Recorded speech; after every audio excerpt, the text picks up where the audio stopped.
Magandang buhay, mabiyayang buhay, mapagpalang buhay sa ating lahat. Mga kapatid at mga kababayan mula sa iba't ibang sulok ng Luzon, Visayas, Mindanao at gayon din sa ibang mga bansa sa buong mundong nilikha ng Diyos. Kaya tanggapin ninyo ang pagbating ito, mga kapatid at mga kababayan. Ang inyong abang lingkod, Bishop Lito Tangonan, ay narito muli para sa ating episode 21 ng Ride On Ministry, regular online live streaming. Ride on with Jesus Christ, ride on with His words, ride on with the sound of praise, worship, and prayer. Tayo manalangin. Aming Ama at mahabaging Diyos, maraming salamat po sa pagkakataon na ito na ibinigay niyo sa amin para po sa aming episode 21 ng Ride On Ministry.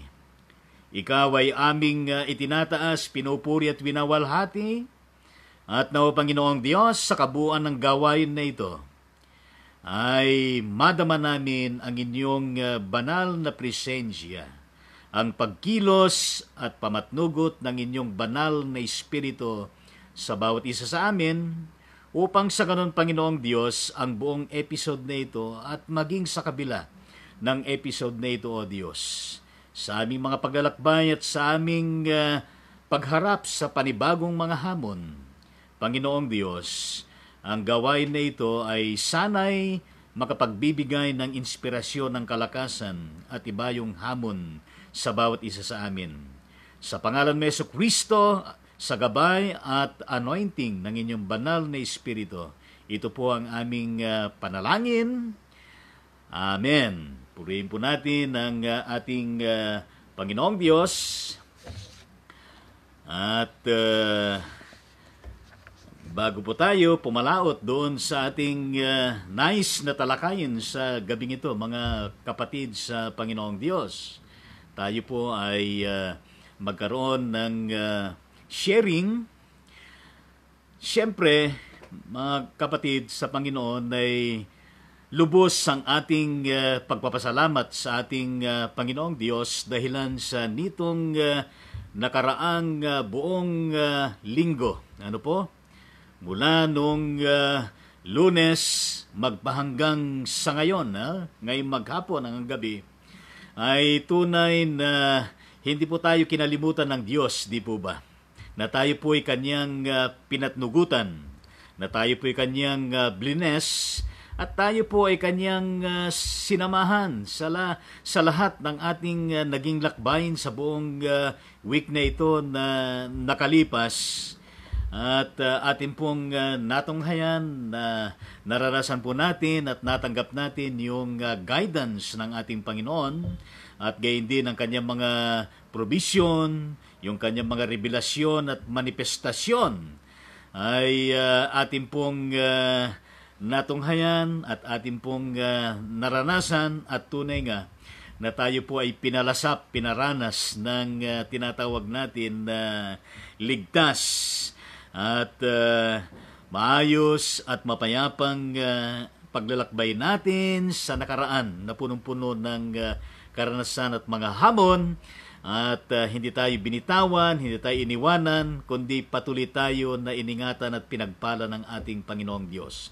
Amen po ba sa ating Panginoon?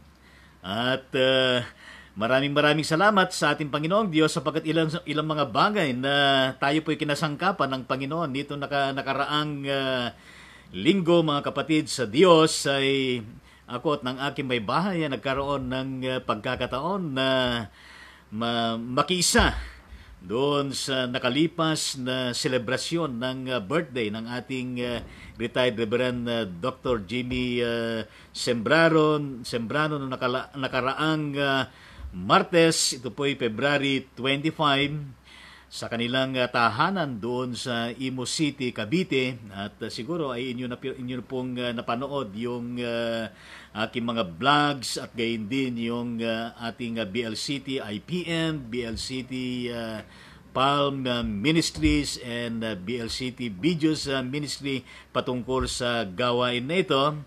At salamat sa Panginoon sapagkat sa celebration na yon ay nagkaroon po tayo ng pagkakataon na makapagbigay ng maikling mensahe ng buhay mula sa ating Panginoong Diyos. At doon po ay nakasama natin ng retired general, Diaconal Minister Diego Rapanot ng 13 Martires Methodist Church, dito po sa bandang Cavite. At nakasama din natin yung mga masisipag at mga magagaling na umawit at talaga naman masaya sila na jamming with one another, with the Lord, with their guitars and with their music and with joyfulness in the Lord Jesus Christ. Kaya purihin ng Panginoon at para bang bumalik yung aking mga nakalipas na nakaraan before na magpastor, yung pasimula ng aking pagpapastor. Sa bagay, kundi maging sa mga lakbay ng aking pagpapastor ay nandun lagi yung nakaakibat, yung gitara, yung organ o piano na tinutugtog natin, harmonica, at gayon din yung pag-awit bilang pagpupuri sa ating Panginoong Diyos, pagwalhati sa kanyang banal na presensya. At gayon din po mga kapatid sa Panginoon, yung mga kalalakihan na yon na amin po nakasama ay mula po sa Mount Pisgah, United Methodist Church ng Molinipor, City of Bacoor, Cavite. Kaya pagpalain po sila ng ating Panginoong Diyos. At Gayon din po, mga kapatid sa Panginoon, ay noong nakaraang Huwebes, ano po? Huwebes, ano po? Ay nagkaroon din ng pagkakataon na ito po ay Biyernes, ano po? Biyernes, ito nakaraang Biyernes, nagkaroon kami ng pagkakataon bilang mag-asawa na makadalo ng spiritual empowerment. Ano po, ito po ay alas 7 ng gabi. Doon po sa Burgundy Empire Tower Building, doon po sa Ortigas Center, Pasig City, na kung saan ay nakasama natin doon ng mag-asawang kapatid na Roger at Mrs. Amelita Texon, at gayon din ng mga iba pang mga dumalo. At napakasaya mga kapatid sa Diyos, sapagkat ito po ay isang pananambahan na pagpapahayag ng pagpapasalamat, at nagkaroon ng testimonies, at siyempre tayo ng mga manggagawa ng Panginoon, tayo ng mga mananampalataya, ay tumindig din po tayo, at tayo po ay nagbahagi, nagpatotoo po tayo sa kalagitnaan ng mga kapatid na ito, ng mga mananampalataya din sa ating Panginoong Jesucristo. At ito po ay ecumenical spiritual empowerment na gawain bilang banding, bilang fellowship, bilang ito po ay kaparaanan upang magpalakasan po sa isa't isa. At purihin po ang Diyos, sapagkat nakaka-bless po yung ganong gawain, katulad din po ng mga gawain natin sa mga churches natin na nagkakaroon tayo ng mga spiritual empowerment at spiritual revival, na kung saan ito po ay nakatutulong sa atin. Di po pa mga guys, mga kapatid at mga kababayan, at kung saan man kayo naroroon, mga kapatid sa Panginoon. At gayon din po, no nakaraang Sabado, ano po, kasama ko si Reverend Rodel Serrano ng Youth for 18 Methodist Church sa bandang Caloocan City, na kami po ay nakadalo sa isang tinatawag na seminar na ito ay Empowered Consumerism, Empowered Consumerism.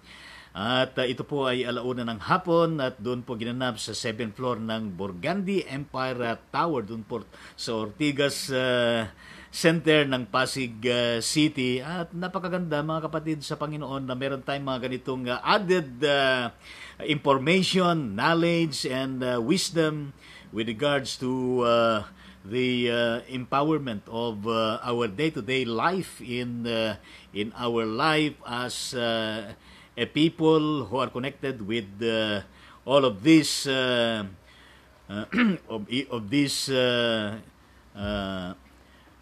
consuming products around the world or around us that we are using. At nakaka-inspire din, sapagkat ang buhay natin ay tayo po ay hindi lamang spiritual being, kundi tayo ay economic being, political being, at tayo po ay meron tayong environmental being, and other beings embedded in our lives, my dear friends in the Lord. That's why in the ministry of Jesus Christ in the church, we come across with this so-called holistic approach or ministry, not only entirely focusing on the spiritual matters, but also of our day-to-day life and encounter, that we also indeed need food, shelter, and other matters that uplift us, that give us the necessary solution to our respective lives and basic necessities na kailangan po natin sa pang-araw-araw. Di po ba, mga kapatid, sa ating Panginoong Diyos? At doon ay nakasama din namin muli ang mag-asawang kapatid na Roger at Amelita Texon. Ano po? At marami pang mga iba na nakadalo sa napakahalagang gawain na ito, mga kapatid at mga kababayan. At gayon din kahapon, ano po, ang inyong abang lingkod ay nagkaroon ng pagkakataon na maging tagapangaral doon po sa Marvelous Faith Methodist Church doon po sa Rodriguez Village, Barangay Lawa ng Calamba City, Laguna.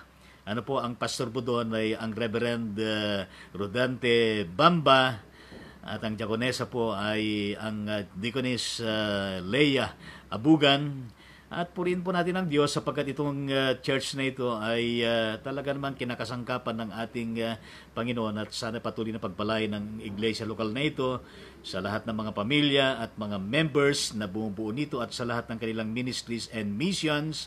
And gayon din po mga kapatid sa Panginoon sa lahat ng ating mga kinabibilangan ng mga iglesia lokal saan man naroon ay siyempre nakapagbibigay ng inspirasyon ito at kalakasan at patuloy din na pagpalain ng ating Panginoong Diyos. Kaya huwag po natin kalilimutan na itong spiritual na component ng ating mga buhay ay napakahalaga po ito. Kaya salamat po sa Panginoon sapagkat nagkaroon nga tayo ng pagkakataon na maging bahagi ng Sunday Divine Worship Service ng Marvelous Faith Methodist Church. Kaya kung kayo po ay nagagawi, lalo na pag-araw ng linggo ng umaga, pwede po kayo magipanambahan doon sa Marvelous Faith Methodist Church. Yan ay nandun sa Rodriguez Village, Barangay Lawa ng Calamba City, Laguna. Kaya purihin natin ang Panginoon.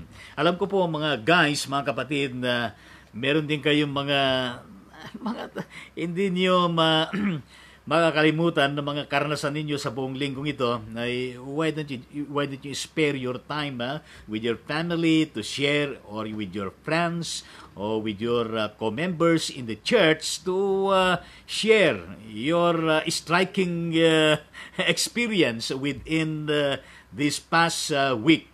At yun po ay nakapagpapalakas po yun mga kapatid sa ating Panginoong Diyos. Kaya ang pakumusta ko po sa inyo ay kumusta ho ba ang buong nakalibas natin na buong linggo? Naging makabuluhan ba? Naging ito ba ay kapakipakinabang sa inyong mga buhay, sa inyong pamilya? At nakapagdulot ba ng iba yung kagalakan, ng ngiti, ng kalakasan? At nakapagdulot ba ng inspirasyon? Higit sa lahat yung kayo at tayo po ay kinakasangkapan ng ating Panginoon saan man tayo naroon. At sa ating mga ginagawa, trabaho man, special ministry man, o yan man ay business, o saan man tayo nag-iabala sa buong week na ito, at gayon din sa paparating na buong week na ito mula sa itong Lunes na ito, siyempre napakahalaga mga kapatid na ma-enjoy natin at ma-share natin yung pinakamahalagang yugto ng ating buhay na talagang the paramount and the primordial and focal center ng ating mga buhay at existence sa mundong ito, at gayon din sa ating mga pamilya at gayon din sa ating environment ay yung sinasabi ng ating Panginoon Kristo doon sa Matthew 6:33 na sinabi niya na seek ye first the kingdom of God and His righteousness, and all these things shall be added unto thee. Kaya nga, it is in the context of seeking first the kingdom of God that we can truly experience His kingdom, His righteousness, and even to the importance of sharing about the kingdom and the righteousness of God. And we can only do this, my dear friends in the Lord, if we continue to seek first the kingdom of God and His righteousness. Foremostly, God who was incarnated in Jesus Christ and moving around through His Holy Spirit and even His Word na iyan po ay ating binabasa sa araw-araw at gayon din sa tuwi-tuwi. At bago natin talakayin yung ating nais na iparating sa bawat isa sa atin sa gabing ito mga kapatid sa Panginoon, ay hindi natin nawawala sa aking buhay, sa aking katawan itong gitara kong ito. Meron kasi akong mga apat na klase ng gitara. Ito yung isa ay mas malaki at yung isa ay maliit, at gayon din meron din akong isang electric guitar at hindi pa ko pa nagagamit sa ngayon dito po sa Ride On Ministry. Pero kapag nagkaroon ako ng pagkakataon na magkaroon ng complete set ng sound system, na merong mixer at merong speaker at yung mga equipments dito ay maaari natin gamitin yung electric guitar na yon, nakaloob din ng Panginoong Diyos. Kaya awitin po natin yung "Oh Magnify the Lord." It is indeed good, my dear friends in the Lord, to magnify, to exalt, to praise, and worship the name of the Lord Jesus Christ. Di po ba, mga kapatid sa ating Panginoon? Kaya nga awitin po natin itong napakaikling kanta, ano po, na kinakanta tuwing merong praise and worship team, lalo na yung mga panahon ng mga 70s, 80s, ano po? At kinakanta rin sa 90s, panahon ng 90s, at gayon din nitong 2020s, ano po, kinakanta pa rin yan. Pero yan ang kainaman sa mga awitin, himnaryo man, contemporary man, millennial spiritual songs man, o kaya yung mga may linya na mga himno, ay purihin natin ang Panginoon sapagkat yung message na ipinaparating ay nagpapatuloy po na ipinaparating po sa bawat isa sa atin. Kaya awitin po natin itong "Oh Magnify the Lord."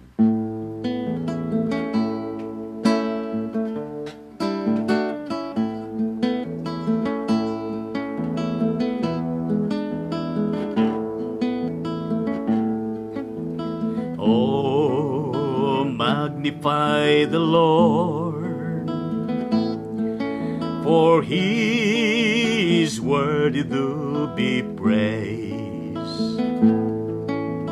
Oh, magnify the Lord, for He is worthy to be praised. Hosanna, blessed be the rock, blessed be the rock of my salvation. Hosanna, blessed be the rock, blessed be the rock of my salvation. Oh, magnify the Lord, hallelujah, for He is worthy to be praised. Oh, magnify the Lord, for He is worthy to be praised. Hosanna, blessed be the rock, blessed be the rock of my salvation. Hosanna, blessed be the rock, blessed be the rock of my salvation. Hosanna, blessed be the rock, blessed be the rock, my salvation. Hosanna, blessed be the rock, blessed be the rock of my salvation. Ulitin po natin yung persistence, mga kapatid sa Panginoon. Oh, magnify the Lord, for He is worthy to be praised. Oh, magnify the Lord, for He is worthy to be praised. Hosanna, blessed be the rock, blessed be the rock of my salvation. Hosanna, blessed be the rock, blessed be the rock of my salvation. Hosanna, blessed be the rock, blessed be the rock of my salvation. Hosanna, blessed be the rock, blessed be the rock of my salvation.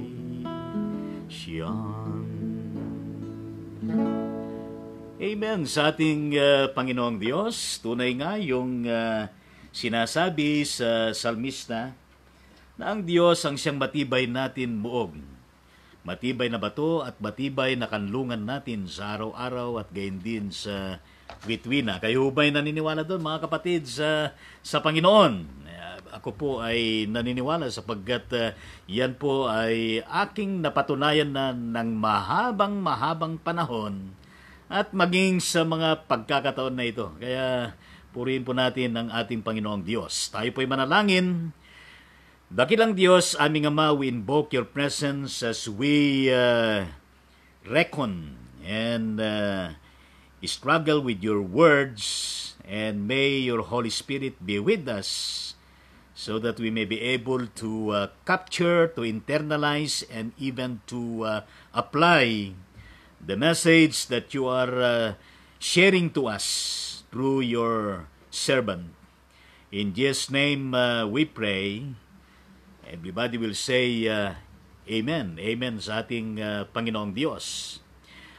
Noong nakaraang Lunes, ng gabi, yun po ay February 24, 2020, sa ating episode 20 ng Ride On Ministry, ay atin pong tinalakay yung mensaheng nakapaloob sa pagbabagong anyo ni Jesus, na yun po ay nasumpungan natin doon sa Marcos chapter 9 verses 2 to 13 at gayon din doon sa Matthew chapter 7 verses 1 to 13 at gayon din doon sa Lucas chapter 9 verses 28 to 36. At nagkaroon po tayo ng 5 puntos sa ating pong pagtalakay. Ano po? Sa ating ginagamit na expository approach of sharing the gospel. At isa po na siyang binigyan natin ng tuon ay unang-una, nakita ni Pedro, gayon din ni Santiago at Juan, na nagbagong anyo si Jesus. At yun po ang tinalakay natin. Ano po? Doon sa pangunahing mga bersikulo ng mga references natin, doon sa Marcos 9 to verses 2 to 3, Matthew 17 verses 1 to 2, and then Lucas chapter 9 verses 28 to 29. At ang naging pangalawang puntos po natin ay nakita ni na Pedro, Santiago at Juan, si Moises at si Elias na nakikipag-usap kay Jesus. At yun, sa Marcos 9 to 4, verse 4, Matthew chapter 17 verse 3, and Lucas 9 verses 30 to 32. At yung pangatlong puntos natin, mga kapatid sa Panginoon, ay ang proposal ni Pedro kay Jesus na hindi sinang-ayunan ng ating Panginoon sa Kristo, sapagkat nais ni Pedro na sila gumawa ng burol doon at doon na sila mamalagi sa bundok na iyon. Kaya naging reference natin doon, Matthew chapter 9 verses 5 to 6, Marcos chapter 9 verses 5 to 6, and Matthew chapter 17 verse 4, and Lucas chapter 9 verse 33. At yung pong naging pang-apat na tinalakay po natin na puntos ay isang tinig ang narinig ni na Pedro, Santiago at Juan na dapat nilang pakinggan. Mula doon sa Marcos 9 verses 7 to 8 at gayon din sa Mateo 7:5 at Lucas chapter 9 verses 34 to 36. At yung panghuling puntos doon na tinalakay po natin ay sinunod ni na Pedro, Santiago at Juan ang itinagubilin ni Jesus sa kanila. Marcos 9 verses 9 to 13 at Mateo 17:9 to 13. Kaya yun po ang kabuuan ng tinalakay natin noong nakaraang Lunes ng gabi. At kung nais ninyo marinig muli, ay balikan ninyo yung episode 20 ng Ride On Ministry.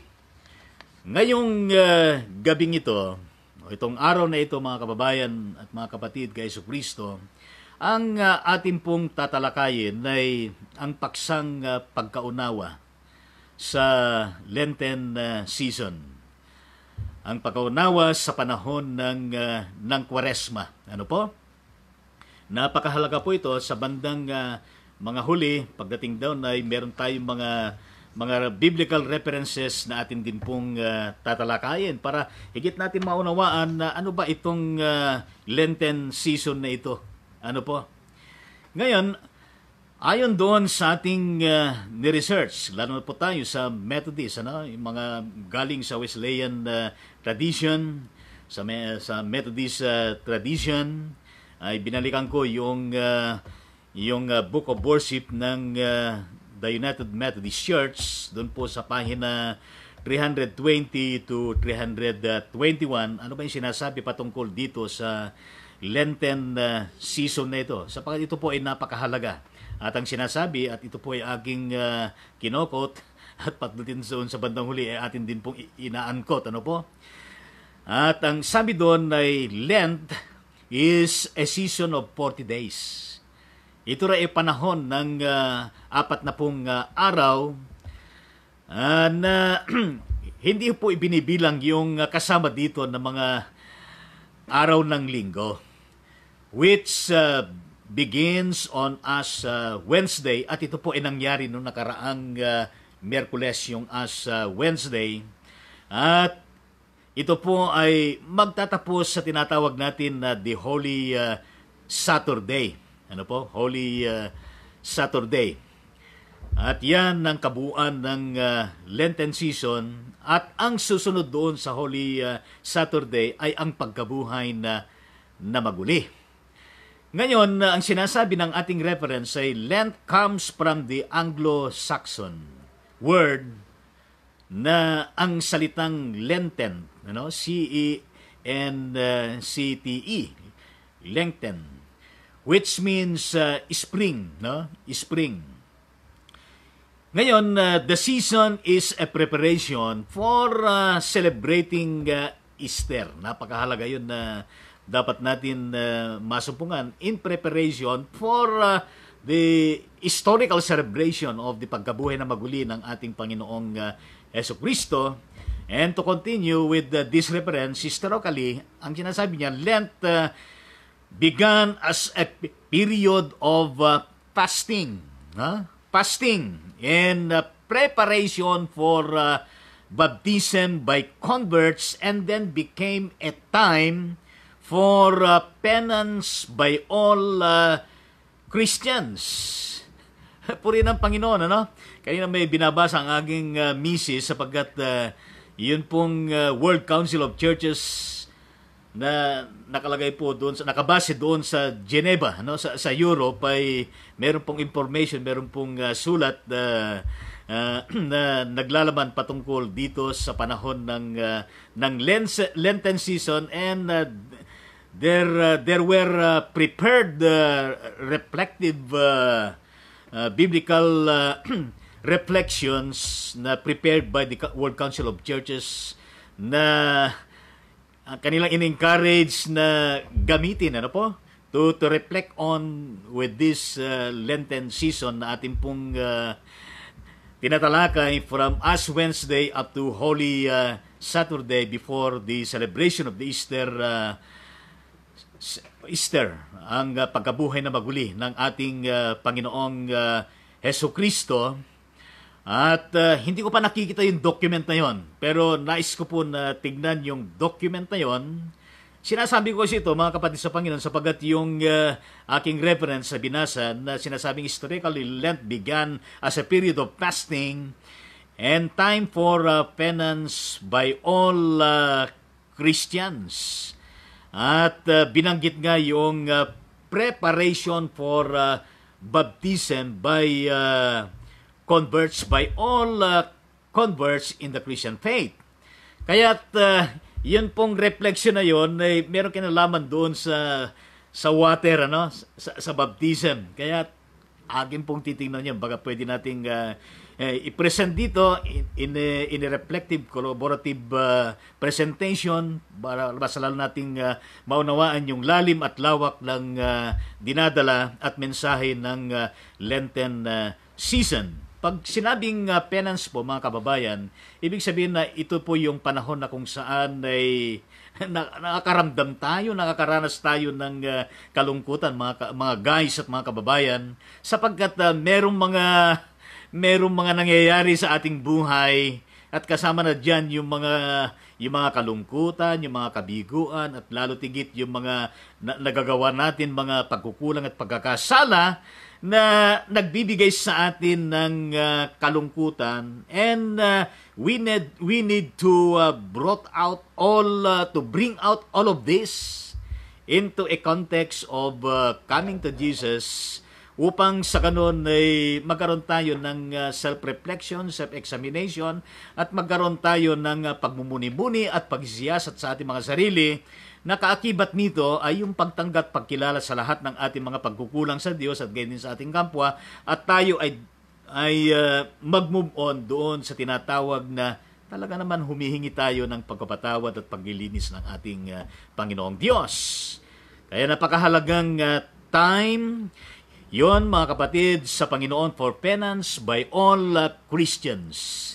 Hindi lamang yung mga hindi pa tumanggap kay Jesus, kundi all Christians throughout the whole world to come into the context of penance before the eyes of the Lord, or before the presence of the Lord Jesus Christ. At wala pong exempted dito, sapagkat lahat tayo nagkulang, nagkakasala, nakaranas tayo ng kabigatan sa ating mga buhay, and we need to bring all of this to the Lord Jesus Christ.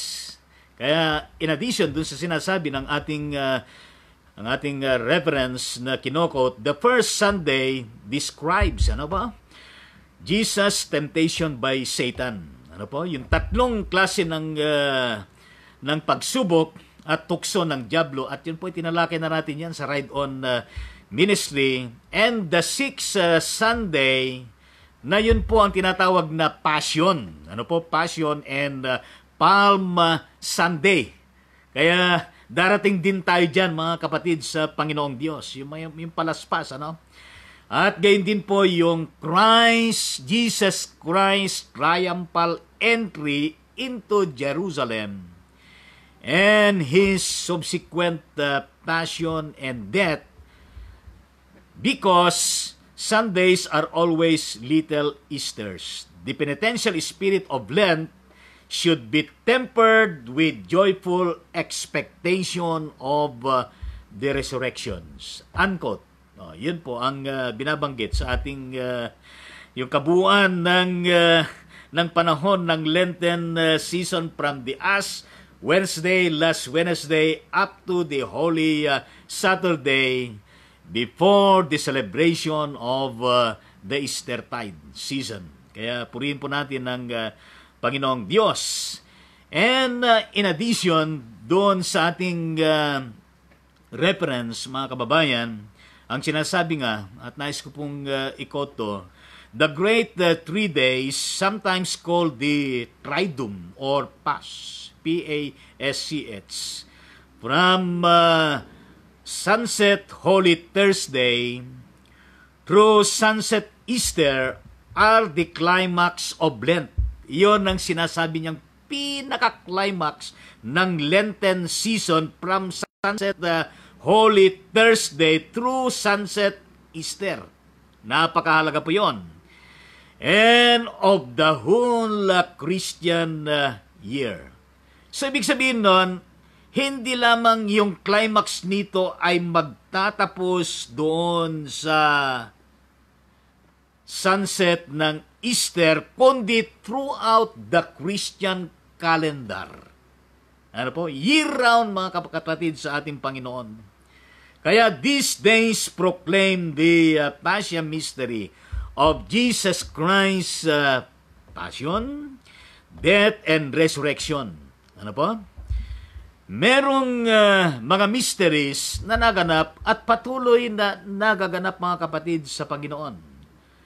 Doon po sa kapahayagan at mensahe ng paghihirap, yung kamatayan, at gayon din yung pagkabuhay na maguli ng ating Panginoong Jesucristo.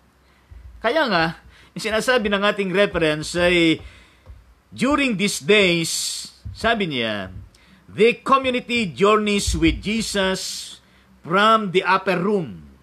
Nababasa natin yan sa mga Gospels, mga kapatid sa Panginoon, to the cross, to the tomb, and to the garden.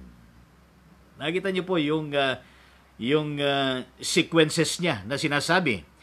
They should be seen as a unified service beginning with a service of Holy Communion on Holy Thursday, with and concluding with the services of Easter Day.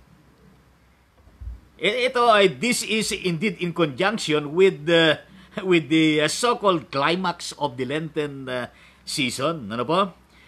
Kaya napakahalaga sa atin na bahagi sa Lenten season and throughout the entirety of the Christian calendar ng Christianity, mga kapatid at mga kababayan sa Diyos, yung Holy Communion na yun ay naganap sa Holy Thursday, spearheaded by Jesus Christ with his 12 disciples. Ano po?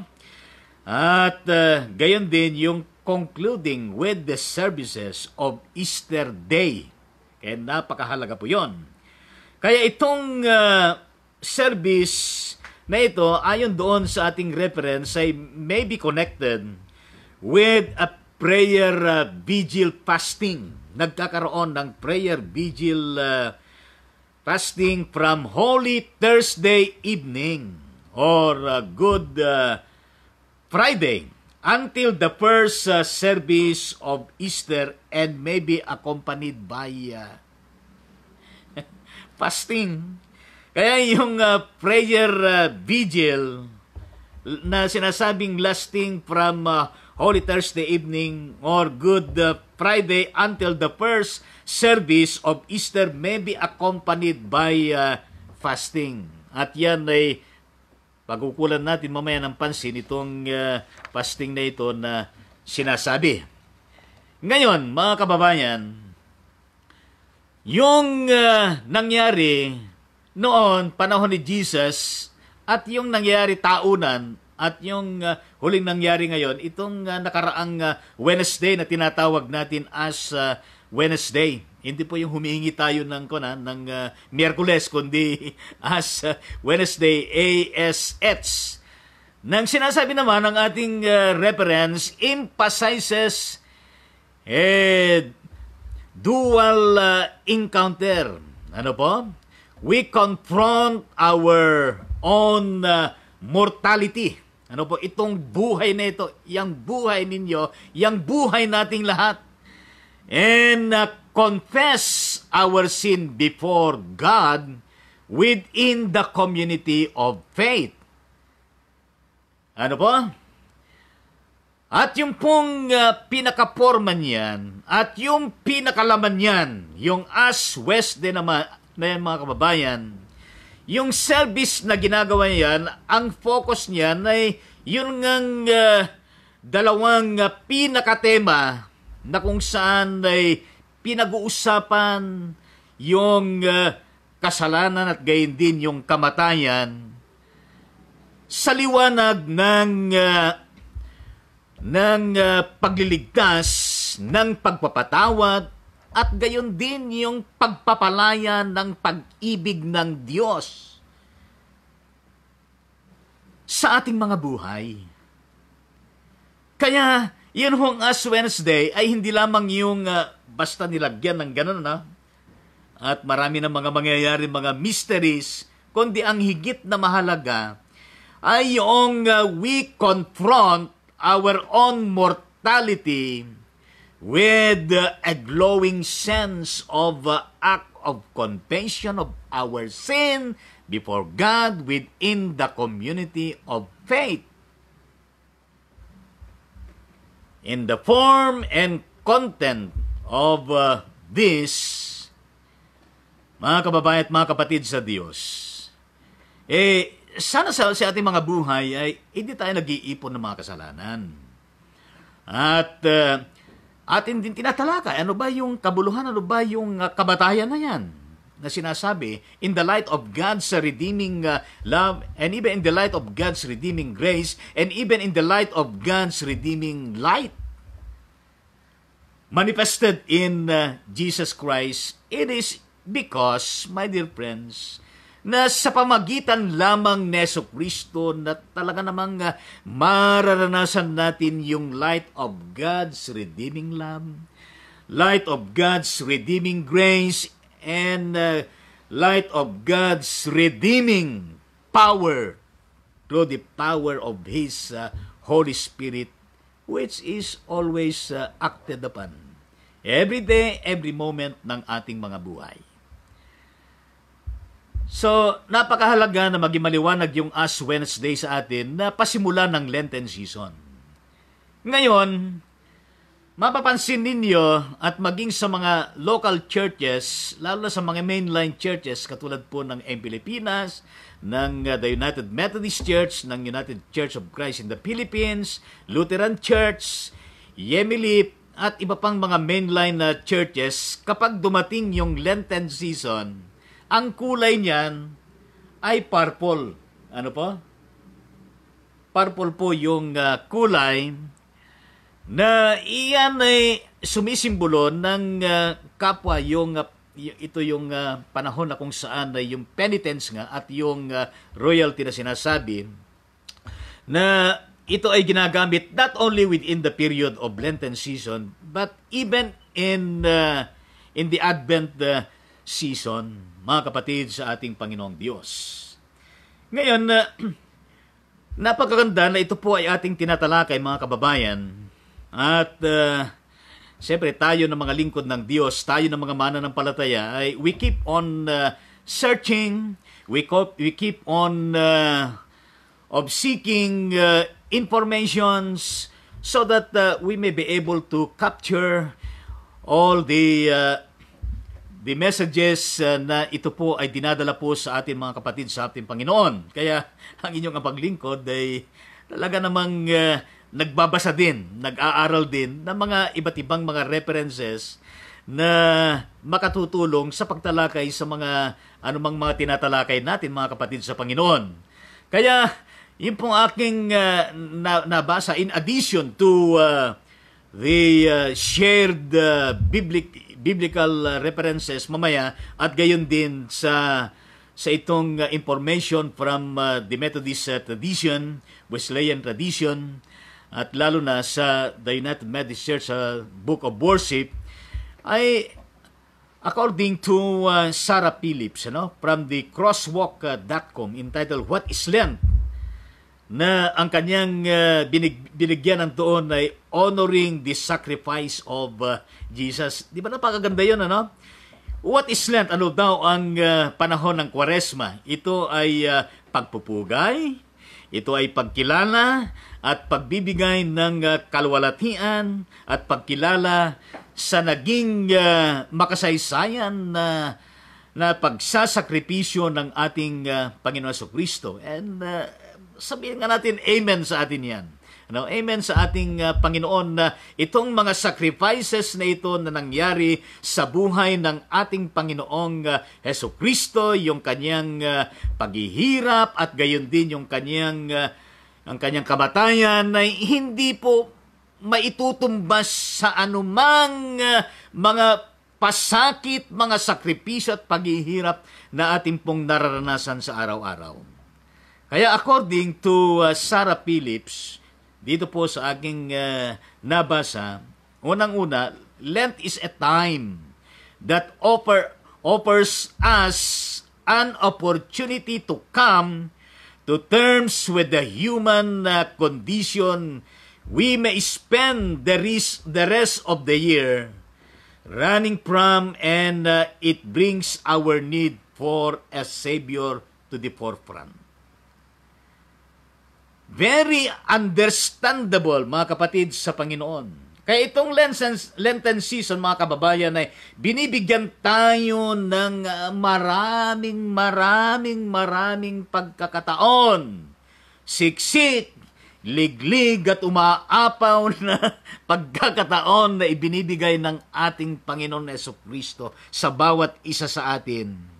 Nanawa, sa napakaraming mga pagkakataon niya na ibinibigay ng Diyos ay makita natin sana, mga kababayan, yung pangangailangan ng ating human existence na nilikha ng Diyos na kawangis niya, na higit na pangunahin na kailangan natin ang Diyos. Kailangan natin siya sa ating mga buhay.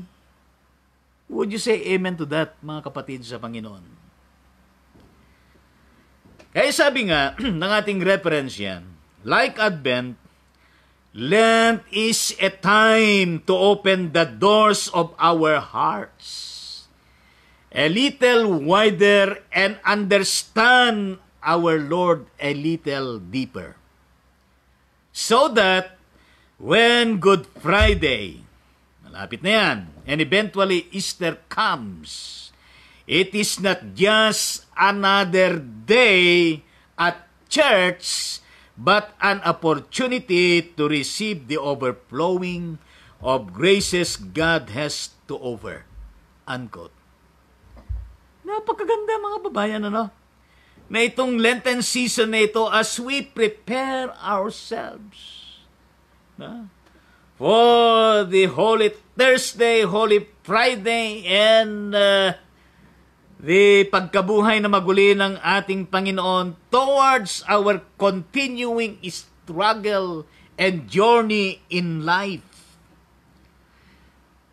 ay ibinubukas ng Lenten season na ibinubukas din ng Advent season, yung bukas na pintuan sa ating mga puso upang makita natin yung napakalawak, napakalapad, at maunawaan natin ng gayon na laman at maging yung kahit man lang maliit na kalaliman ng kapahayagan ng Diyos. Ano po? So that we can indeed really receive, experience, and celebrate the overflowing graces of God that He indeed offering us every day, every moment of our lives. Gets niyo ako, mga kapatid? Are you learning? Amen sa Panginoon. Sabihin niyo, tama ka, Bishop. Tama yung sinasabi mo. In addition with this reference, and I quote, Lent is intensely penitential time as we examine our sinful natures and return to the God we have through our own rebelliousness, hurt time and again. Unquote.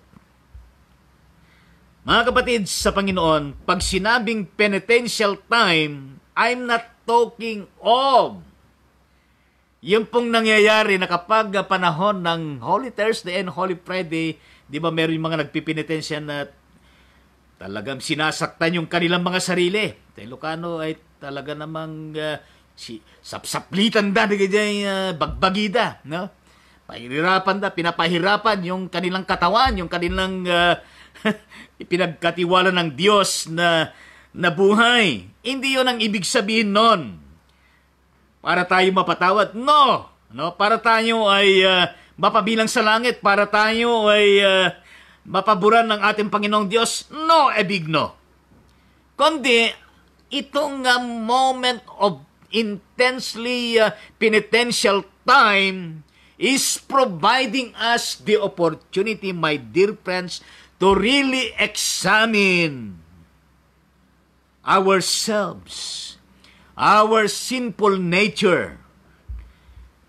At kapag nasaliksik natin yung mula doon sa panloob, panlalim, panlabas, at yung kabuuan ng ating humanity as a human person entrusted by God to us, created by God in His own image, lalapit tayo sa Panginoong Diyos. Lalapit tayo sa Panginoong Diyos. Ano po? Na kung saan, diyan na yung panahon na kikilalanin natin, tatanggapin natin na matigas ang ulo natin, matitigas yung mga puso natin, hindi tayo nakapagpapatawad, na tayo ay nagiging rebellious, may mga pagkakataon na yung pong puso natin, yung buhay natin ay wasak, no? Yung nagkakaroon tayo ng broken-heartedness sa ating mga puso, sa ating mga buhay, at nasasaktan tayo. At kinakailangan po natin na tayo po ay makalaya mula sa mga ito. At kung paano tayo makalaya, mga kapatid at mga kababayan, it is always in the context of grabbing the opportunity given by God to each one of us, no? Sa iyo, sa akin, at sa lahat ng tao, para saliksikin natin, eksaminin natin ang ating mga sarili. At lumapit tayo sa Diyos na merong pagpisisi, na merong paghingi ng pagpapatawad at paglilinis ng ating Panginoon. Amen po ba sa ating Panginoong Diyos? In addition, from that reference, Lent is also an opportunity to contemplate what our Lord really did for us on the cross. And it wasn't pretty. But ultimately, the purpose of Lent does not stop at sadness and despair. It points us to the hope of the resurrection, and the day when every tear will be dried. Kaya kung bubuksan natin yung Revelations chapter 21 verse 4, ay masusumpungan natin doon. Unquote. So napakahalaga yun. Binibigyan tayo ng panahon ng Lenten season, mga kababayan, na mag-contemplate tayo, magninilay-nilay tayo. May kintal sa ating mga isipan, sa ating mga puso. Yung ginawa ng ating Panginoon, yung nangyari sa kanyang buhay, yung kanyang paghihirap, yung kanyang pagkapako sa krus upang tayo matubos sa ating mga kasalanan. At kung sa kanon, mga kapatid, sa Panginoong Diyos, tayo po ay makalaya nga doon sa mga sinasabi ko at gayon din ang ating referensya. Not only in the context of being rebel before the Lord, di lamang yun tayo na nasasaktan, kundi maging sa panahon na tayo po ay nakakaranas ng kalungkutan, ng kabiguan at gayon din ng mga despair sa buhay natin. Are you experiencing loneliness? Are you experiencing sadness?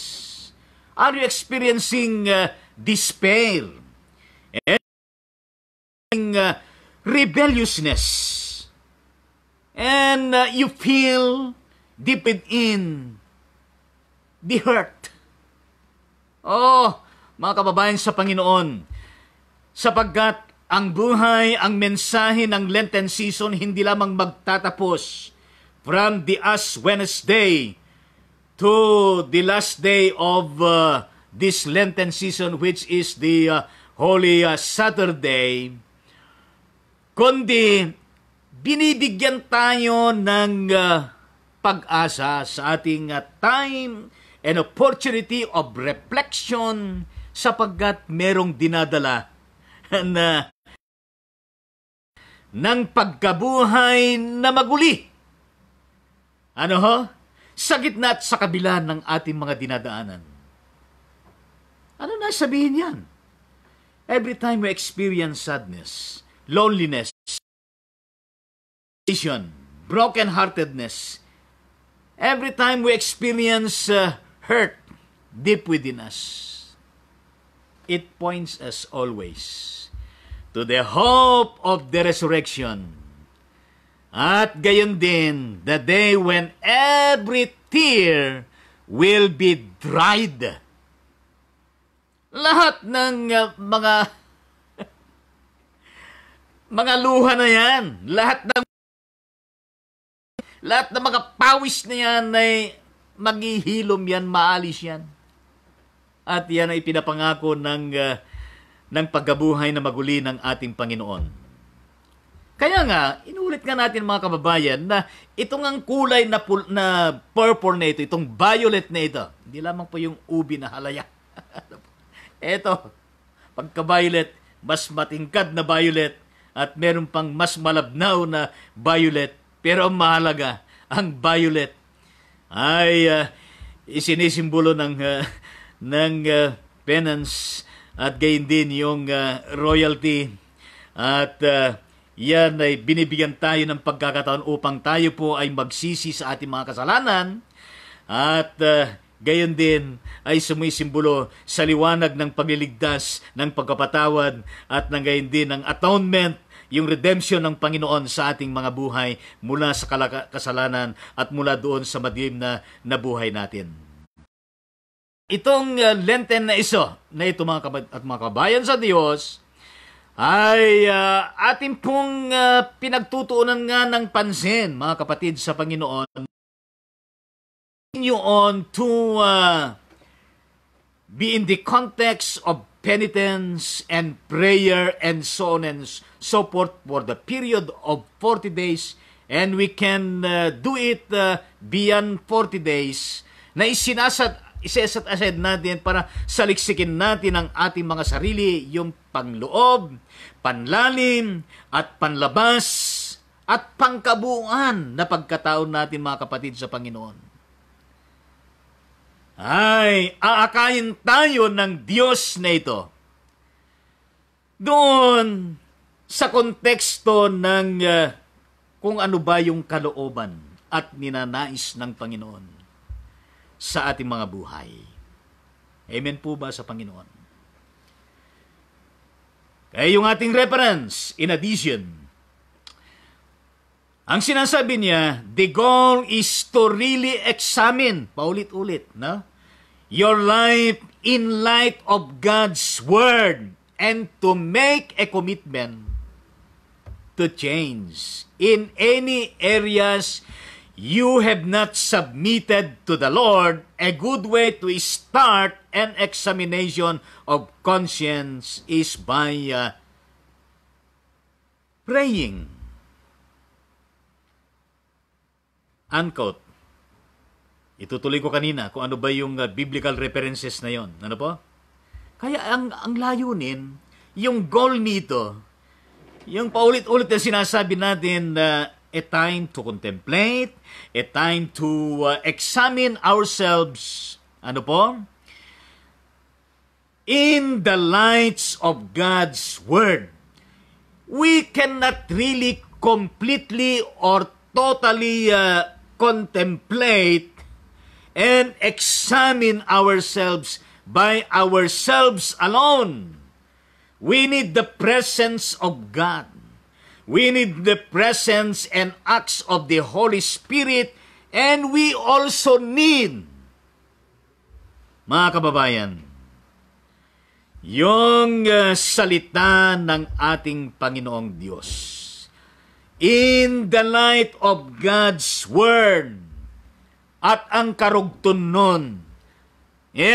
Kung tayo po ay nag-examine, nag-contemplate, nagsisi, at tinanggap natin yung pagkapatawad, yung paglilinis ng Panginoon, yung kanyang anointing, at isinusuko natin yung buong pagkatao natin, yung buhay natin sa Panginoon in the light of God's Word. Pero napakahalaga yung sinasabi ng ating referensya to make a commitment to change in any areas you have not submitted to the Lord. Ibig sabihin nun, dapat may output, may nakikitang pagbabago, at hindi lamang pagbabago tuwing Lenten season, tuwing Holy Thursday, huling Holy Friday o Easter service, kundi yung patuloy na pagbabago ng buhay na patuloy na lumalago, tumitibay at patuloy na tumatatag at lumalawak at lalong lumalalim. Lumalapad at lalong napapalapit sa ating Panginoong Diyos. Sabihin natin, mga kapatid sa Panginoon, I like that. Gusto ko yan. Amen po ba sa Panginoon? Yung sinasabi dito na goal, mga kapatid, sa Diyos, nakasama doon sa examination of conscience, is by praying. Ano may sinasabi? Yung Psalms chapter 139, sulat nyo, verses 23 to 24. Sulat nyo po, Psalms 139, 23 to 24, o awit, chapter 139, versikulo 23 hanggang 24. Ano sinasabi doon ng salmista? Search me, O God, and know my heart. Test me and know my thoughts. See if there is any wicked way in me, and lead me in the way everlasting. Sa Tagalog, O Diyos, ako'y siyasatin. Isang puntos na yon. Alamin ang aking isip. Pangalawang puntos na yon. Subukin mo ako ngayon. Pangatlong puntos na yon. Kung ano ang aking nais, 4 na puntos na yon. At pagkatapos, kung ako ay hindi tapat, ito'y iyong nababatin.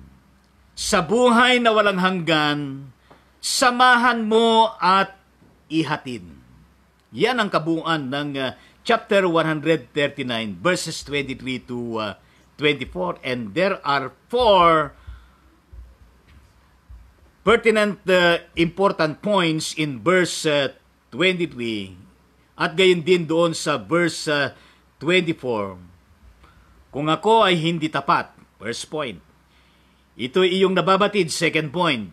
Sa buhay na walang hanggan, third point. Samahan mo at ihatid. Amen sa Panginoon. Sa inyo gustong samahan kayo ng Panginoon? Sa buhay na walang hanggan o sa simenteryo? O sa impyerno? Aba, ayaw ko yata mapunta dun sa impyerno. No? Kundi, doon sa mas ninanais ng Panginoon na, and lead me in the way everlasting. Ngayon, itong searching moment na ito ng Psalms 139 verses 22-24. Ibig sabihin nun ay, sa harapan ng Diyos, wala tayong maililihim. Kaya yung goal ng examination at yung pagbabago, dapat kung examinin natin sarili natin at nais natin yung pagbabago, kailangan 100% na. Yung totality. Hindi na pira-piraso. Hindi na yung mayroong pang itinatago at ayaw natin bitawan sa ating mga buhay. Alam din naman ng ating Panginoon. Kapag tayo lumapit sa ating Panginoong Diyos, everything will be, must be uploaded to the Lord. Ano ba? Must be divulged to the Lord. Sapagkat kahit hindi natin sabihin lahat yan, alam din ng ating Panginoong Diyos. At doon sa James chapter 5 verse 16 o Santiago Kabanatang 5, talatang 16. Ang sinasabi doon na madiin ni Santiago, kaya nga, ipagtapat ninyo sa inyong kapwa ang inyong mga kasalanan at ipanalangin ang isa't isa, upang kayo'y gumaling. Malaki ang nagagawa ng panalangin ng taong matuwid. Napakahalaga nito. Sapagkat yung ating paglapit sa Panginoon ay sa pamagitan ng ating pananalangin sa Kanya. Yung ating pagsisiyasat, yung ating yung ating pagsisiyasat din sa salita ng Panginoon ay in the context of prayer and contemplation and examination, so that we can really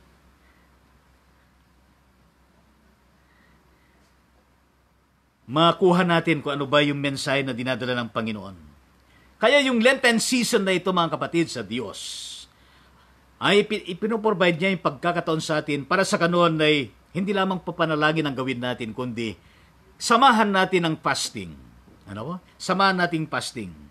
At ang sinasabi ng ating reference, fasting is a practice that has really gone by the wayside in many Christian circles.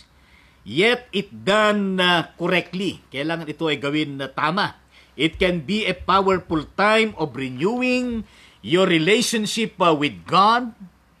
Fasting can be found in both an Old Testament and the New with Moses. Exodus chapter 34 verse 28, Deuteronomy chapter 9 verse 9 and verse 18, and then hindi lamang kay Moses kundi kay Elijah doon sa 1 King chapter 19 verse 8, and our Lord gayon din doon sa Matthew chapter 4 verse 2, sapagkat nagfasting at nanalangin din si Moses, gayon din si Elijah, at gayon din si Jesus. At yung tatlong yan, ay yun ang ating natunghayan ng mga three disciples na yan doon sa pagbabagong anyo ng ating Panginoon Jesucristo. And we can emulate sincerely, truly, yung ginawa ng ni Moses at gayon din ni Elijah at gayon din ng ating Panginoon Jesucristo with their regards, with their sincerity of fasting and prayer. Yan ay yung sinasuggest ay 40 days. Pero ang tanong ay, magagawa ba natin ang 40 days? Aba, kung magagawa natin, mabuti. Pero hindi lamang yung 40 days, panahon ng Lenten season, kundi maaari natin gawin din beyond the period of the Lenten season. In addition, doon sa reference natin as our Lord, no? Doon sa Matthew 4 verse 2, all participating in 40 days fasting. At ang sinasabi, fasting is a way of denying ourselves the excesses of life so that we might be more attuned to the Lord's voice. It is also a way of disciplining yourself, strengthening your spiritual muscles, so to speak, so that when temptations arise in life, you are already used to saying no to your desires. And finally, fasting is also a way of participating in a small way in the suffering of Christ and can be particularly powerful when accompanied by prayer and confession. Unquote. Iyan ang dapat na maging kadahilanan ng ating fasting and prayer. Yung sinasabi nga una, denying of ourselves. Yung sinasabi nga ng Mark ba yung 8:34. Si man na'y sumunod sa akin ay kalimutan muna niya ang ukol sa kanyang sarili. Pasarin ang kanyang krus at saka sumunod sa akin. Meron tayong mga excesses sa ating mga buhay na kinakailangan na isuko natin lahat sa Kanya. At upang tayo ay makarelate, maka-attune tayo doon sa tinig ng ating Panginoong Diyos. Ay apo, doon sa kalooban ng Diyos. Yun sa layunin ng Panginoong Diyos at yun sa naisin ng ating Panginoon. At tinuturuan tayo na magkaroon tayo ng spiritual discipline, physical discipline, and all the components of disciplines na kailangan po natin. At gayon din, nagpapalakas ng ating mga spiritual na buhay, spiritual muscles. Upang sa ganon ay dumating man ang anumang pagsubok, anumang trials, anumang mga tukso ay makakayanan natin sapagkat tayo po ay handa at na tayo po ay always attuned with the Lord's voice, always attuned with the Lord's words, always attuned with the Lord's will, and always attuned with the Lord's desires and provision, manifestations sa ating mga buhay. At gayon din, sa tunay na ginagawa natin ito, tinutulungan tayo mga kapatid sa Diyos, mga kababayan, na strongly na sa anumang mga yugto ng buhay natin, na merong talagang banta at meron talagang hihikayatin tayo na mawalay tayo sa piling ng Diyos, we can always say, no! No to our desires. No to the offering of the darkness side. No.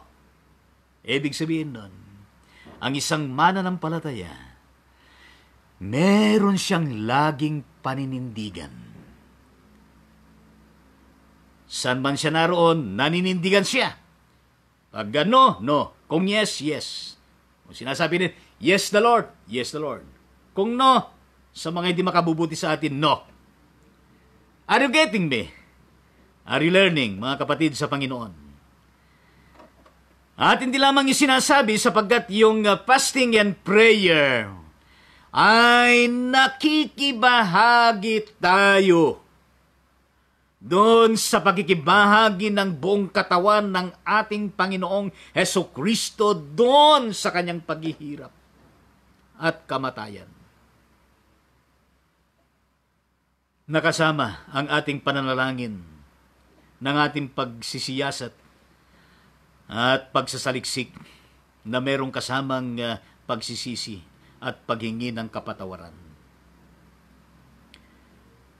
Kaya napakahalaga itong period ng Lenten season na binibigay sa atin upang magkaroon tayo ng malaliman at malawakang pagninilay-nilay sa kabuuan ng sakripisyo ng ating Panginoon Kristo sa lahat ng tao, para sa kaligtasan ng lahat ng tao. At yung meditasyon na yan kasama yung ating spiritual meditations, mga kapatid, sa Panginoong Diyos. Yung mga sinasabi na nagkikihati tayo sa paghihirap at maging sa kamatayan at pagkabuhay na maguli ng ating Panginoon sa Kristo. And that is the very essence of the gospel na dapat natin isiwalat, including yung kanyang pagkabuhay na maguli, including yung kanyang mandate to go forth and proclaim the gospel to all people. Gayun din ho, itong panahon ng Lenten season, hindi lamang yung panahon na tayo po nagpipinitensya, na tayo po ay talagang nagpapasting, nagpre-prayer, tayo po ay nag-examine, nagme-meditate. Hindi lamang yun, kundi it is also a time for us. Ano po? Hindi lamang yung tayo po ay nakikiisa, nakikibahagi sa paghihirap, kamatayan at pagkabuhay na maguli ng ating Panginoon. But it is also an opportune time, mga kababayan, mga kapatid sa Diyos, for us to become charitable. To become an instrument of God to extend this blessing of helping, to extend this blessing of being gratitude and being helpful to the people who are suffering in our surrounding, from 1 meter to the wider spectrum of society. Ibig sabihin nun, mga kapatid sa Panginoon, in our entirety of reflection and meditation, let us also reflect and be aware and conscious sa suffering, yung paghihirap at kalalagayan ng mga tao na sa ating kapaligiran. At sa ating sense of awareness and consciousness of all of this and all the facets of our undertakings for us to grow, to be firm sa ating pananampalataya at connection sa ating Panginoong Diyos. All of this awareness and consciousness from our environmental surroundings. Indeed, it will give us the opportunity also that somehow ay binibigyan tayo ng pagkakataon ng Panginoon upang tayo ay makaorganisa ng mga specialized ministries kung paano tayo makatulong. Katulad ng ginagawa ng nakikita kong pangalan at mukha dyan, si Reverend Rodel Surano. Meron kang ministry sa mga kapulisan. Meron kang ministry sa mga estudyante. Meron kang ministry sa ecumenical and other ministries. At gayon din sa nakikita kong mukha. At kapatid natin, Noela Ruth Senal. Alam po, ikaw ay taga Pansol Methodist Church. Sa nakikita mo sa kapaligiran mo at sa iba pang mas malawak na kapaligiran, with your awareness and with your consciousness, you can indeed lay down what kind of ministry needed sa context na yan. Kaya kinakasangkapan tayo ng ating Panginoong Diyos. Ano po? At yung sinasabi doon sa Philippians chapter 3, verses 10 to 11. Sulat po ninyo, Philippians chapter 3, verses 10 to 11. Ang sinasabi doon, ang tanging hangarin ko ngayon, lubusan kong makilala si Kristo. Maranasan ang kapangyarihan ng kanyang pagkabuhay na maguli, makihati sa kanyang mga hirap at matulad sa kanya, pati sa kanyang kamatayan. Pati sa kanyang kamatayan. Ibig sabihin ay, yung bang kamatayan na merong kabuluhan, yung bang kamatayan na kapakipakinabang, yung bang kamatayan na work, yung kamatayan na namatay ka dahil sa iyong napakasugid na paglilingkod, katapatan at paninindigan, at kahit na ikaw ay ma-persecute, kahit na ikaw ay hamakin, kahit na ikaw ay patayin, nananalaytay pa rin ang iyong pananampalataya sa ating Panginoong Diyos. Kaya napakahalaga yung Pilipos 3:10 to 11, na ang karugtong nun, kasama'y pati ang sa kanyang kamatayan, sa pag-asang ako may muling bubuhayin. There is always hope. Ulit-ulitin ko yan, there is always hope, and there is always hope beyond all of this. Rugged crosses, rugged roads, and experiences that we are encountering day to day in our respective lives. Hanggang sa maranasan natin yung kamatayan. Merong pag-asa na nanggagaling sa pagkabuhay na maguli ng ating Panginoon. Kaya nga doon sa Joel, no? Chapter 2, verses 12 to 14, na ginamit na referensya ng ating reference. Gayunman wika ni Yahweh, mataimtim kayong nagsisisi at magdadalamhati. Magsisi kayo ng taos sa puso, hindi pakitang tao lamang. Magbalik-lob kayo kay Yahweh na inyong Diyos, siya'y may magandang loob at puspos ng awa. Mapagpaninuhod at tapat sa kanyang pangako. Laging handang magpatawad at hindi magpaparusa. Maaring lingapin kayo ni Yahweh at bigyan ng masaganang ani. Kung magkagayon, mahahandugan natin siya ng haing butil at alak. Ang ganda nito, itong Joel 2, verses 12 to 14. Napakaraming mga inspirational challenges for us to claim and to declare with joy in the Lord. Sinabi ni Apostol Pablo doon sa 1 Thessalonians 5, chapter 5, verse 16 to 18 Rejoice always. Pray without ceasing, in everything give thanks to the Lord. For this is the will of God. Amen po ba sa ating Panginoong Diyos? Kaya patuloy na i-reflect niyo ito. Philippians chapter 3 verses 10 to 11. At gayon din yung Joel chapter 2, 14 to 11. At gayon din yung Santiago chapter 5 verse 16. At gayon din yung Awit 139 verses 23 to 24. At gayon din yung panghuling verses. Ano po? Matthew chapter 6 verses 16 to 18. Kapag nag-aayuno kayo, huwag kayong magmukhang malungkot. Ngumiti nga tayo mga kababayan. Pakita natin yung maputing ngipin natin, yung bang rainbownic faces natin na merong ngiti at merong halakhak sa ating Panginoon na nagpupuri at nagpapasalamat at nananalangin sa ating Panginoong Diyos.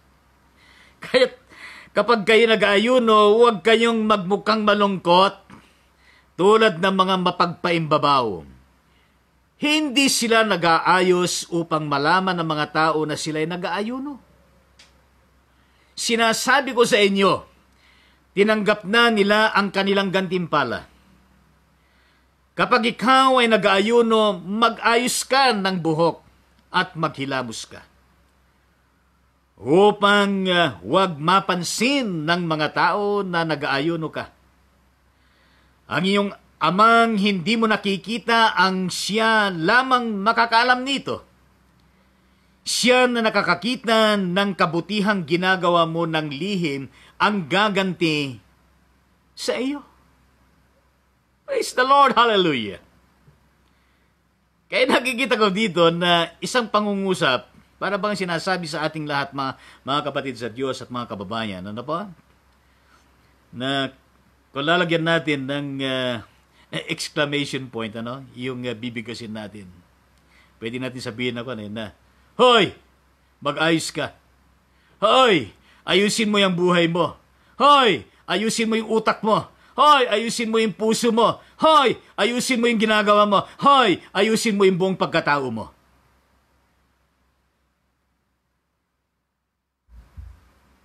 Kaya napakahalaga pa yung ating paglapit sa Panginoon, yung celebration ng Lenten season, yung buhay natin araw-araw sa buong entirety ng ating buhay sa buong taon, bawat taon at sa mga darating pang mga taon.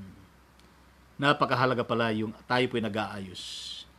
Hindi lamang inaayos natin yung buhok natin, katulad ko, iayos ko. Gusto mo pakapalin yung buhok ko? Ito na rin yung buhok ko na talagang manipis yung buhok ko. Maliwanag na dito sa baba ng aking buhok. Pag tumalikod ako, medyo merong mga makikita dyan na parang kulang na yung buhok ni Bishop San sa likod. Pag-ayos ng buhok.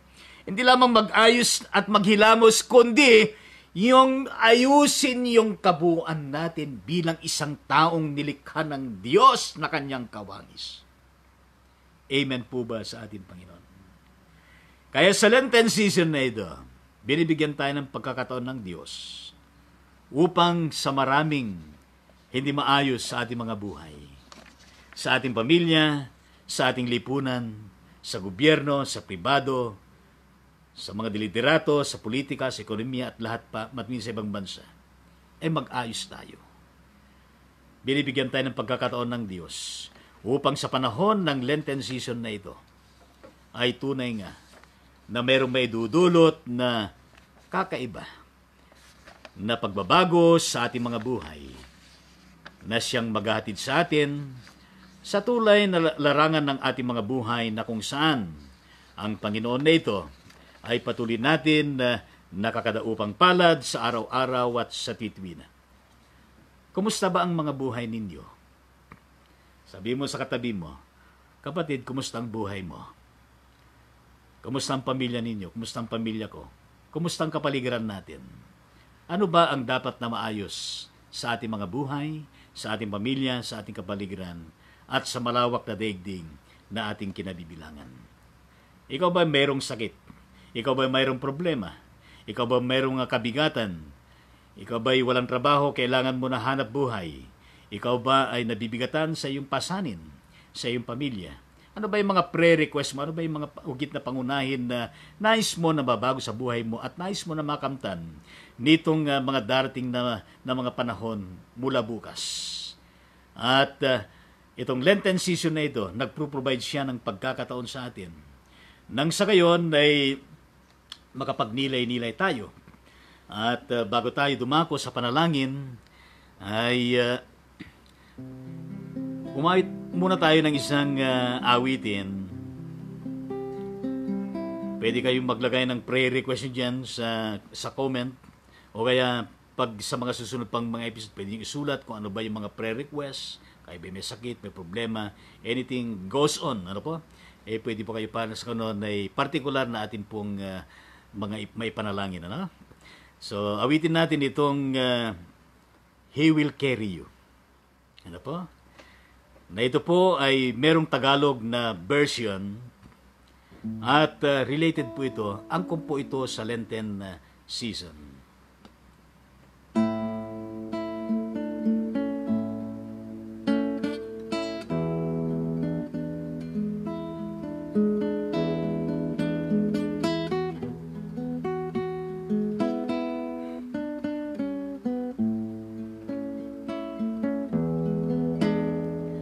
Kahit gaano kabigat ang suliranin, sintaas man ng bundok kanyang papatagin. Kahit bagyong kay dilim pagliliwanagin, bawat kalungkutan mo kanyang papawin. Kung kaya kanyang pasanin sala ng mundo, kaya kanyang akayin, kaibigan ko. Kung ang sala ng tao sa krus kanyang tinubos, sa buhay mo'y lagi ng karamay ng Diyos. Ang wika ni Jesus ang may pasanin sa aking magpahinga.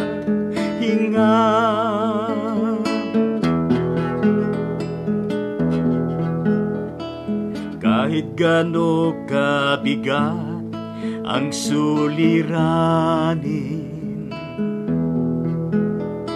sintaas man ng bundok kanyang papatagin. Kahit bagyong kay dilim pagliliwanagin, bawat kalungkutan mo kanyang papawin. Kung nakaya kanyang pasanin sala ng mundo,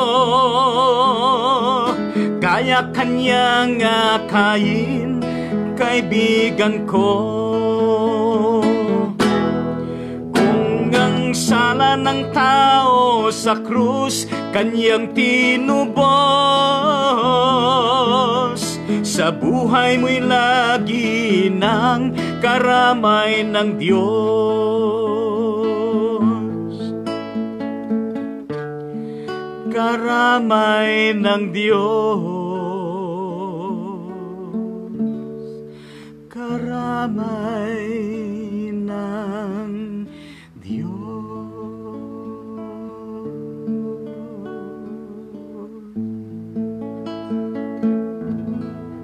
Amen sa ating Panginoong Diyos.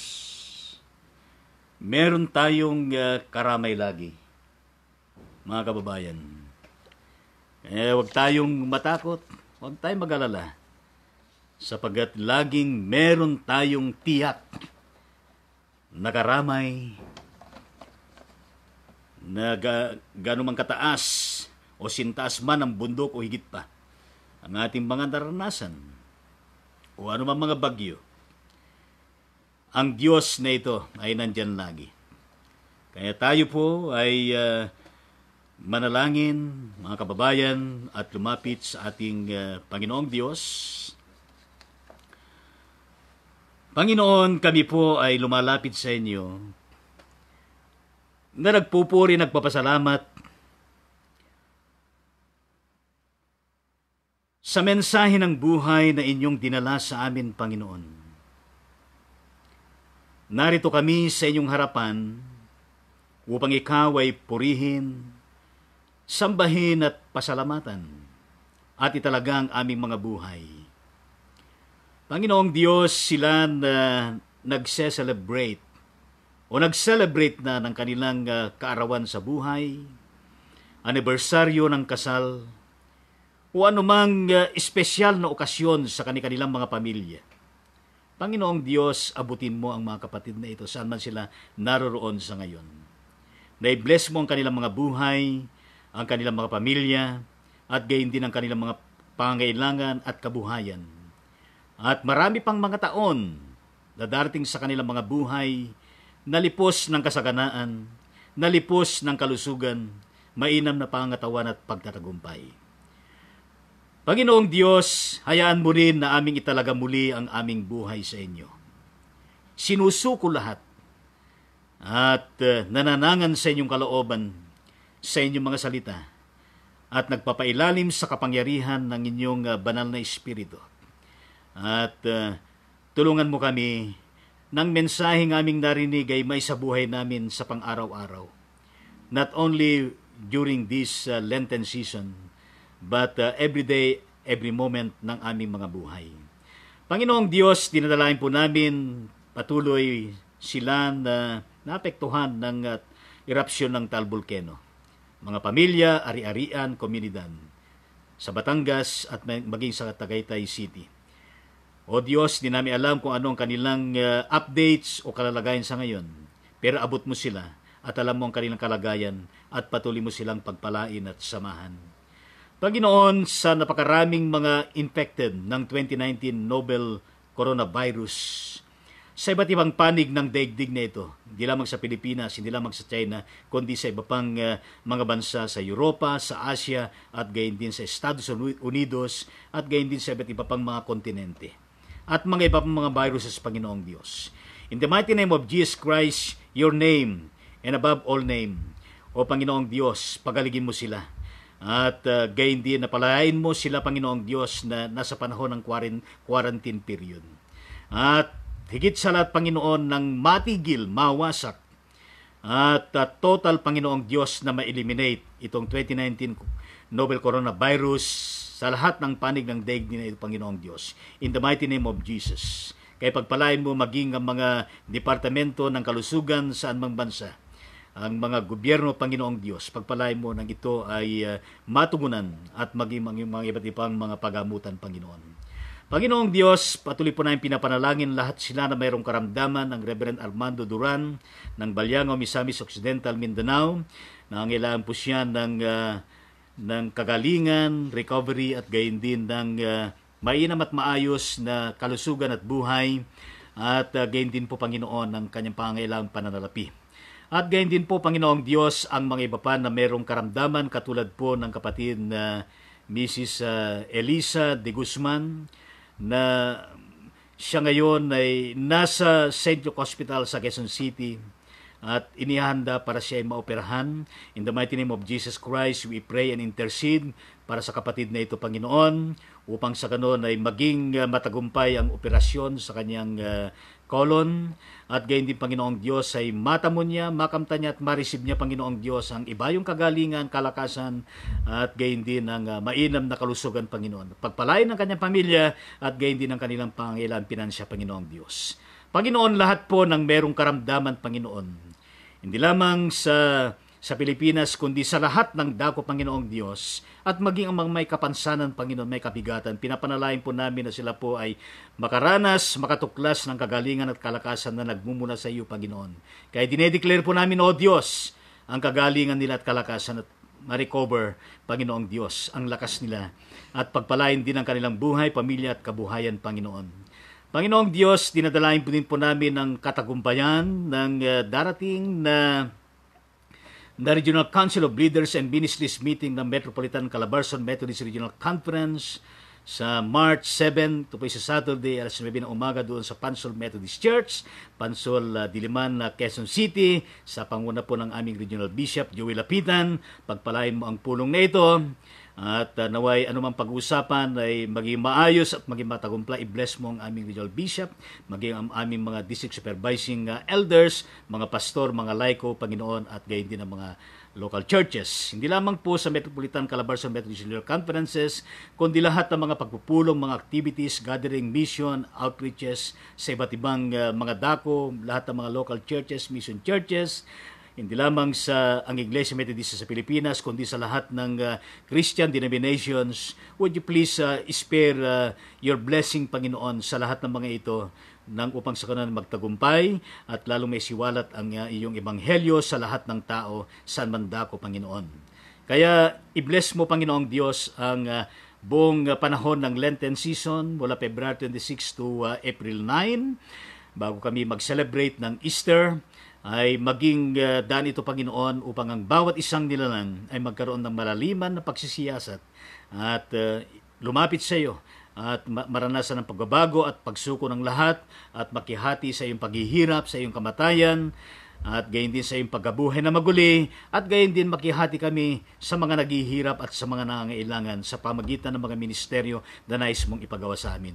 Panginoong Diyos, pinapanalangin po namin ang bansang Pilipinas sa kabuuan mula sa pangunguna ng aming presidente hanggang sa mga sityo, hanggang sa bawat pamilya, sa bawat sangay, at gayon din sa mga departamento, at gayon din sa lahat ng mga sangay ng buong bansa. Hindi lamang dito kundi sa buong mundo, pinapanalangin po ng Panginoong Diyos na ikaw lagi ang siyang mag-intervene at magpala, Panginoon. Pinapanalangin po namin ang kapayapaan at katarungan ay siyang umiral. Ang katotohanan at ang kabanalan ang siyang umiral pa rin, Panginoong Diyos. At ang kasaganaan ng bawat isa ang siyang makapangyayari, Panginoong Diyos. Sa iyo ay aming ibinabalik lahat ng papuri at pasalamat sapagat lahat ng ito dalahin po namin sa matamis na pangalan ni Jesucristo na aming Panginoon at tagapagligtas. Lahat ay magsabi ng malakas na Amen. Purihin po natin ang Panginoon. Alam ko po na marami po kayong mga gawain itong mga darating mga araw mula bukas hanggang sa tayo ay magkasama-sama muli sa ating ride-on ministry. Kaya mga kababayan, maraming salamat po sa inyong laging pakikibahagi, panonood at pagsubaybay sa ating ride-on ministry, regular online live streaming program tuwing Lunes, alas 9 ng gabi. At maraming salamat po sa inyong patuloy na pag-like, sa inyong pag-view, at gayon din sa inyong pag-comment at pag-share sa bawat episode ng Ride On Ministry sa mga kakilala niyo, no? Sa ibang mga tao, at kahit hindi niyo kilala, ay mag-comment po kayo, mag-like po kayo, mag-view po kayo, at i-share po ninyo ang mga episodes na ito. At gayon din po yung mga nababasa ninyo, napapanood ninyo mula sa BLCT Videos Ministry, at gayon din po sa BLCT Intercessory Prayer Ministry at BLCT Palm. Ito po yung Pulpit Active Living Ministry. Ay mag-like din po kayo, mag-comment, at i-share din po ninyo at ipalo nyo ang ating page, mga kapatid sa Panginoon.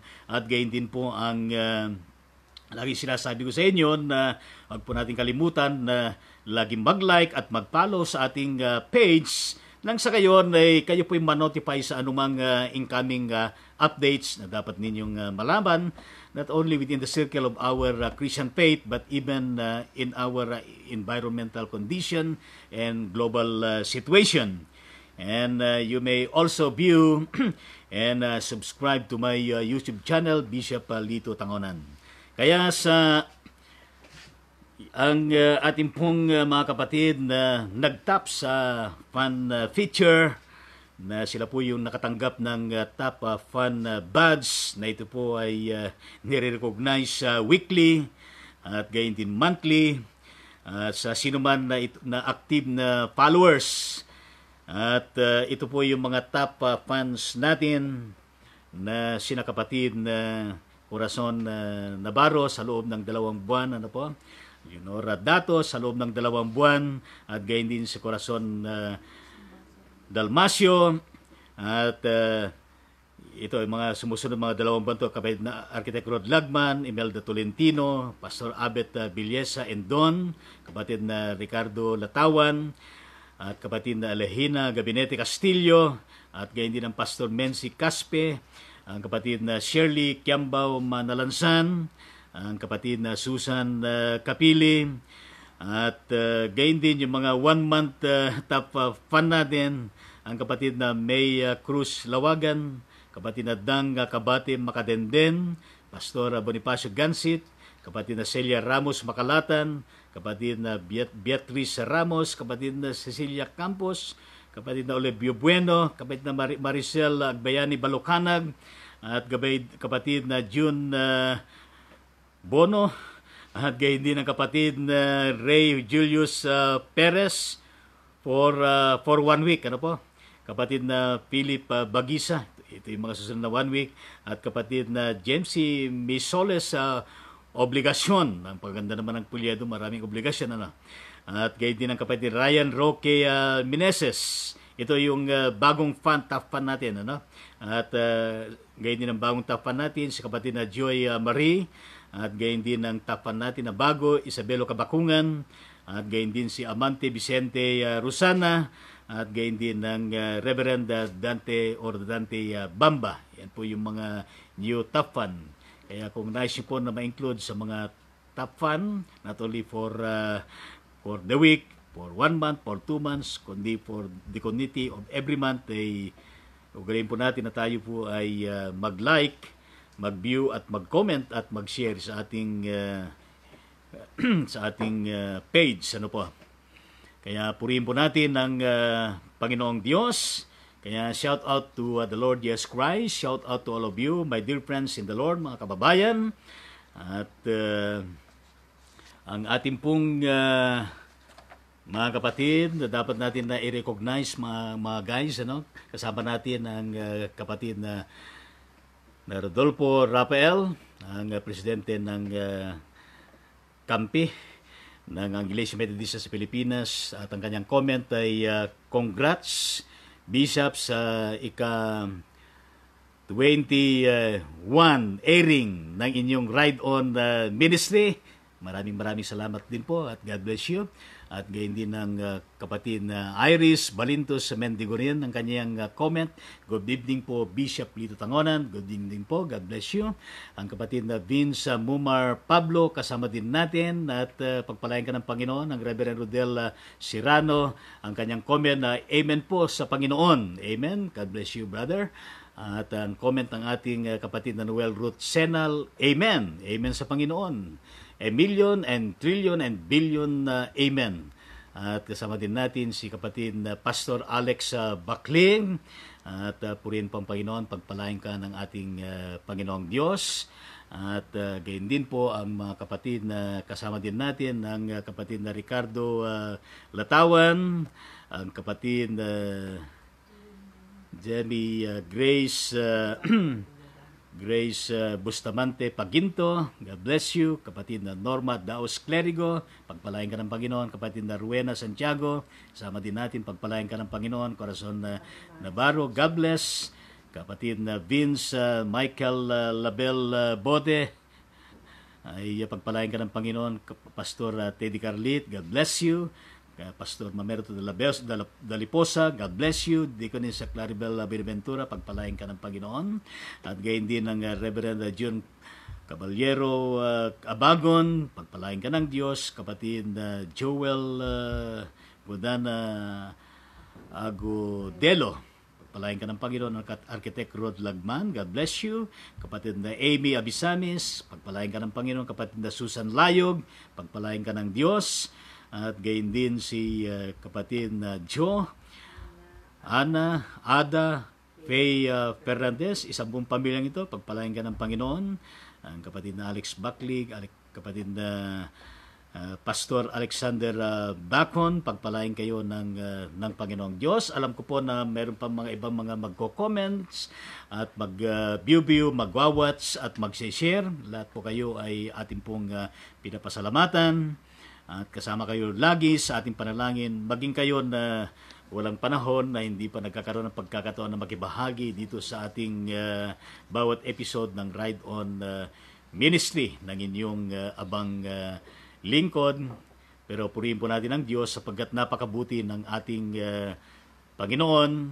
Kaya ang lingkod ng ating Panginoong Diyos ay talaga namang tunay na bless, inspired at bless sa bawat episode na ating ginagawa at sa bawat ministeryo. Nakatulad din po kayo na bless kayo, na inspire kayo sa lahat ng inyong ginagawa ng mga ministeryo at mga gawain, mga trabaho sa mga kayo naroon. Kaya ang abang lingkod ng Diyos, Bishop Lito Angonan, ay pansamantalang nagpapaalam sa inyong lahat. At tayo po ay magkita-kita muli sa susunod na episode 22 ng Ride On Ministry sa March 9, 2020, alas 9 po ng gabi. Kaya maraming salamat po at patuloy po na kayo pong lahat ay gabayan, pagpalain ng Diyos sa mga kayo naroon, kasama ang inyong buong pamilya at gayon din ang inyong pinagkakaabalahan mula bukas hanggang sa mga darating pang mga ibang mga araw. And of course, yung mga pangarap ninyo, yung mga nice yung ma-accomplish within the week and beyond this week, ay patuloy na pagparayan ng ating Panginoong Diyos. Kaya mga kababayan at mga kapatid sa Panginoon, ang Ride On Ministry ng iyong abang lingkod, Ride On with Jesus Christ, Ride On with His words, Ride On with the sound of praise, worship, and prayer.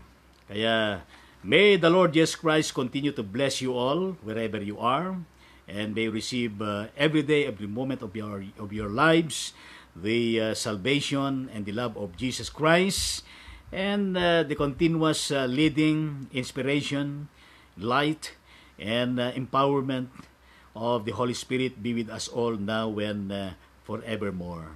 Would you say amen to that? Amen sa ating Panginoong Diyos.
Amen sa ating Panginoong Diyos.